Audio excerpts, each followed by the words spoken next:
Et si le pire des manipulateurs, c'était la partie de nous qui accepte de se faire manipuler? Oh yeah! Hey! Oh yeah! Woo!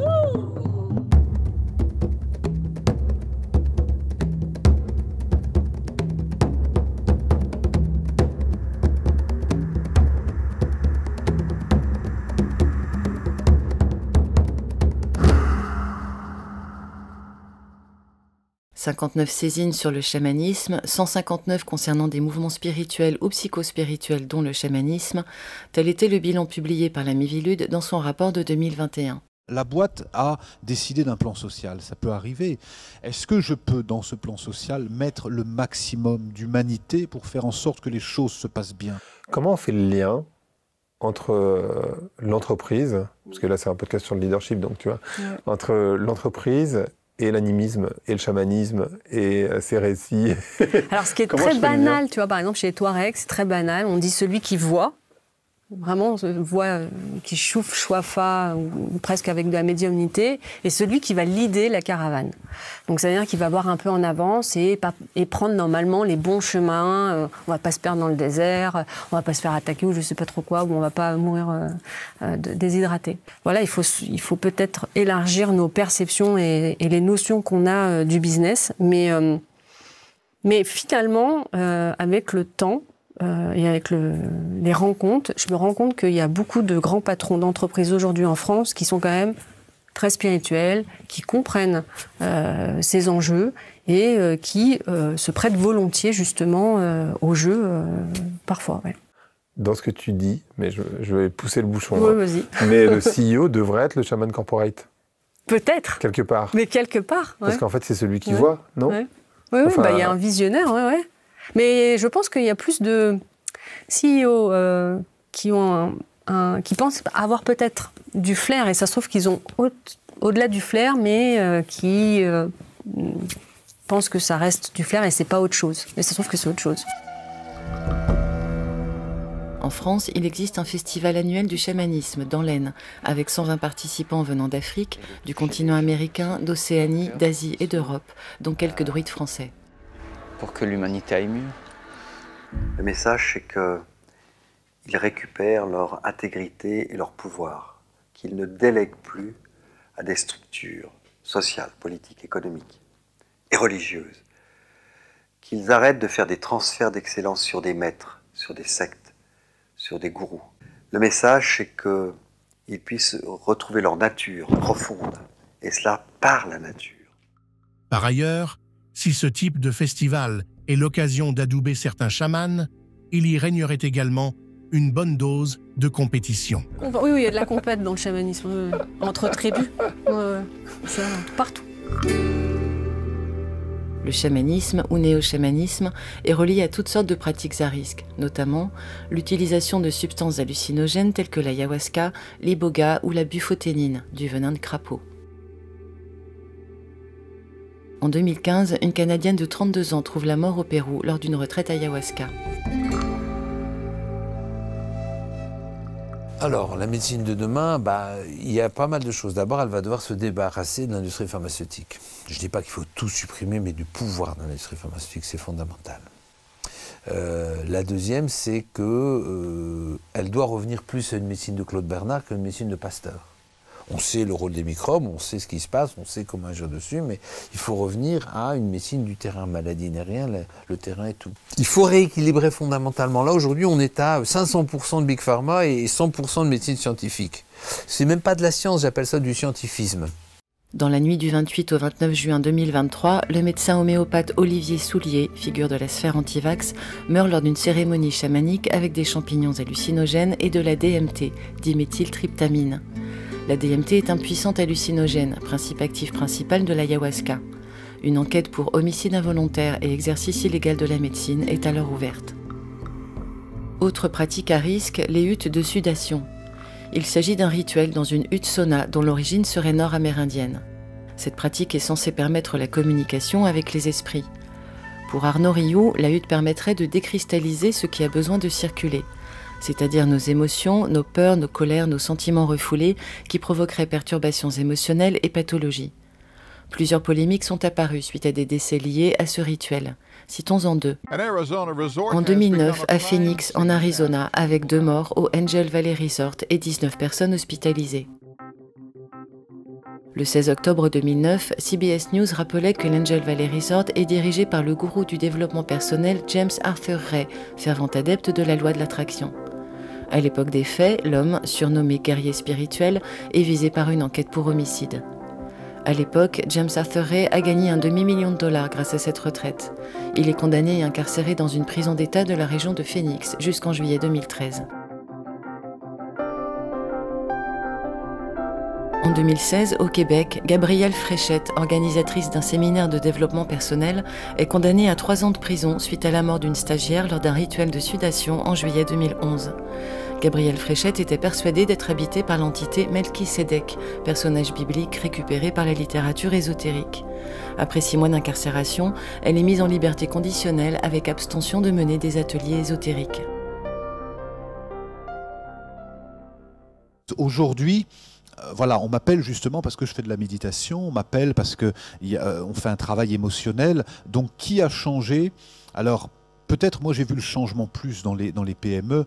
Si j'ai demandé à Olivier de Paimbroc, le président national du Centre des jeunes dirigeants, 5000 PME en France, d'écrire la préface, et que c'est un groupe pour lequel je travaille depuis 18 ans, parce que je les ai vus beaucoup bouger, qu'il y a 15 ans, ils ont commencé à intégrer la PNL, l'analyse transactionnelle, et puis petit à petit la sophrologie, et puis aujourd'hui la méditation. Aujourd'hui, ils m'invitent à parler de chamanisme.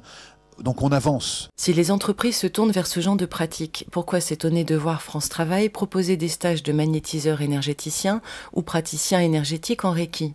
Alors que vous ou votre manager peut recentrer ses énergies et s'harmoniser pour orienter sa nouvelle stratégie. Il y a des hommes et des femmes que je rencontre qui font un boulot extraordinaire dans des grands groupes, des groupes du CAC 40, dans lesquels je vais parler de méditation, mais je ne vais pas seulement qu'en parler, c'est qu'on va travailler pour avoir une relation plus authentique, plus humaine, plus sage. Voilà, on va dire que c'est ponctuel, mais c'est ponctuel dans des groupes importants. Dans ce cadre où l'on constate un entrisme préoccupant, qu'en est-il du concept d'intelligence spirituelle en entreprise ? Selon un article du Guardian de 2005, l'intelligence émotionnelle concerne ce que nous ressentons. L'intelligence spirituelle, IS, concerne l'âme et la quête de but et de sens. Un type d'intelligence qui permettrait d'améliorer les performances des employés en gérant mieux leur stress ? Dans une publication de 2011, Catherine Voynet-Fourboul, maître de conférence à l'université Panthéon-Assas Paris 2, écrit « Cette recherche qualitative, menée en 2009-2010, Spiritualité et leadership, mieux vivre et piloter les passages de leadership, se concentre sur la façon dont les leaders négocient certains défis qui se présentent à eux durant ces périodes cruciales de transition. L'objet est de mieux comprendre le rôle de la spiritualité dans ces situations de pression personnelle et ou professionnelle extrême. Cette intelligence spirituelle a fait l'objet de mesures dans des entreprises comme Nokia, Unilever, McKinsey, Shell, Coca-Cola, Hewlett-Packard, Merck, Starbucks. Dans sa conclusion, elle précise « Les femmes dirigeantes françaises apparaissent très sensibles et ouvertes à la spiritualité. » Dans mon quotidien, je rencontre en gros dans les rôles, dans les postes de manager, 8 hommes pour 2 femmes. Et donc il y a cet équilibre qui fait que les femmes, parce que ça correspond à une période, ont eu besoin de renforcer leur énergie masculine pour accéder à des postes de management. C'est pour ça que je parle plus d'énergie que d'hommes ou de femmes. Le Tao parle d'énergie masculine, yang, qui correspond au soleil, qui correspond à l'action, qui correspond à la décision, qui correspond à la parole. Et d'énergie yin, qui correspond au silence, qui correspond à la méditation, à l'introspection et à l'écoute. Mais je crois que bien évidemment, quand l'énergie féminine, du long terme, de l'écoute intérieure, de la sagesse, donc oui, sans aucun doute, les femmes ont plus cette sagesse. Pourquoi ? Parce qu'elles ont un meilleur accès à l'humanité, ne serait-ce que physique. Elles ont un meilleur accès à l'humanité, à notre dimension, et bien évidemment que les hommes devraient plus s'inspirer des femmes. Dans un mémoire de 2018 réalisé par Omer Taki sur l'impact de l'intelligence spirituelle sur le leadership à l'Université catholique de Louvain, l'auteur écrit « Le sujet de l'intelligence spirituelle est encore nouveau dans le monde scientifique et en est à ses balbutiements. À ce jour, la plupart des recherches, dans le domaine de l'intelligence spirituelle furent de nature théorique, avec très peu de recherches qualitatives ou quantitatives. Une étude française de 2022, révisée en 2024, ne dit pas autre chose dans sa conclusion. Si l'intelligence spirituelle est un concept qui s'est développé dans la littérature anglo-saxonne ces dernières années, il n'est encore que peu investigué dans le domaine francophone. Il n'existe d'ailleurs pas, à date, d'échelle de mesure fiable et valide permettant de l'évaluer. Néanmoins, les auteurs précisent « Elle ouvre également de nouvelles perspectives d'accompagnement des travailleurs et des organisations. » On est en droit de s'interroger. Ce type de validation ne risque-t-il pas d'être récupéré pour cautionner des pratiques magiques en entreprise? D'autant plus si c'est associé avec le leadership spirituel. Howard Gardner, psychologue cognitiviste et auteur de la théorie des intelligences multiples, écarte cette notion d'intelligence spirituelle face à la difficulté de la quantifier scientifiquement. La notion de leadership spirituel est développée par le Dr Louis W. Fry, professeur à la Texas A&M University, Central Texas, auteur d'une étude en 2003, Toward a Theory of Spiritual Leadership, vers une théorie du leadership spirituel, et d'ouvrages tels que Spiritual Leadership in Action. Il est également le fondateur de l'Institut international promouvant son concept. Dans une étude de septembre 2024 intitulée « Réexamen du modèle de leadership spirituel de Louis Fry chez les enseignants des écoles confessionnelles », Lorena Martinez Soto de l'Université adventiste de Colombie conclut avec ses co-auteurs « Nous considérons que même s'il existe une grande variété de propositions de leadership basées sur la spiritualité, beaucoup d'entre elles proviennent des mêmes fondements théoriques proposés par des auteurs fondateurs, ce qui suggère un manque de nouvelles contributions théoriques et méthodologiques. La réalisation d'études qualitatives contribuerait également à une meilleure compréhension des liens entre la spiritualité et les organisations contemporaines. Là encore, il n'est pas déraisonnable de penser que ce type de publications peuvent être récupérées pour justifier du bien fondé de pratiques ésotériques en entreprise sous couvert de développement personnel. J'ai Sylvaine qui demande comment fait-on quand on est face à un patron qui est très réfractaire à cette approche, voire qui l'assimile à de la manipulation d'esprit. Comment faire pour le convaincre ? Surtout pas chercher à le convaincre. Il y a aujourd'hui, heureusement, de plus en plus de coachs, de formateurs, de thérapeutes qui accompagnent en entreprise avec des outils qui n'existaient pas du tout il y a 10 ans, il y a 20 ans. De plus en plus, aujourd'hui, il y a des outils quand même. Hein, on parle de beaucoup de choses en entreprise. La méditation, ça commence à venir. La mindfulness, c'est d'autres noms qu'on donne à la pleine conscience. On commence à s'y intéresser. Mais il y a beaucoup d'outils qui ont lieu. Il y a beaucoup de livres.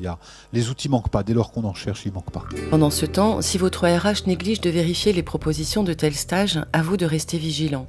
Cet appel à la tradition aux vertus soi-disant magiques, sous les oripeaux du bien-être, n'a raisonnablement aucune place dans l'entreprise, à moins de tomber sur des dirigeants tenants croyants, au risque de voir de telles pratiques s'inscrire dans la culture d'entreprise. Dans son livre « Tous manipulés, tous manipulateurs », le psychiatre et criminologue Jean-Marie Abgral écrivait « La culture d'entreprise n'est en réalité que l'emballage séducteur de programmes digestion, tant au niveau économique qu'humain. Toute la subtilité de cette pratique consiste à désamorcer, par anticipation, toute critique, en faisant participer à ladite culture les opposants statutaires, tels que syndicats ou comités d'entreprise. » Il ajoute que la non-adhésion à ce principe peut conduire progressivement à la marginalisation. Associé à des disciplines ésotériques, vous avez un mélange de type nitro et glycérine.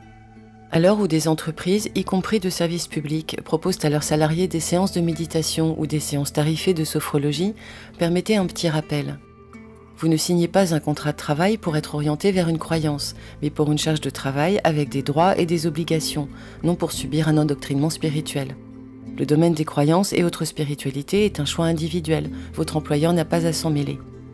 Afin d'approfondir le sujet, vous pouvez consulter la série de la chaîne Méta de Choc sur le chamanisme et néo-chamanisme et sur le business des croyances en entreprise. N'oublions pas l'article du magazine Pensée magique sur le sujet, approche du néo-chamanisme. Bonne écoute et bonne lecture. Comment faire pour aimer, faire ce qui nous plaît quand les autres ne sont pas forcément d'accord avec nos choix? Non, les autres, ça n'existe pas. You have to be aware.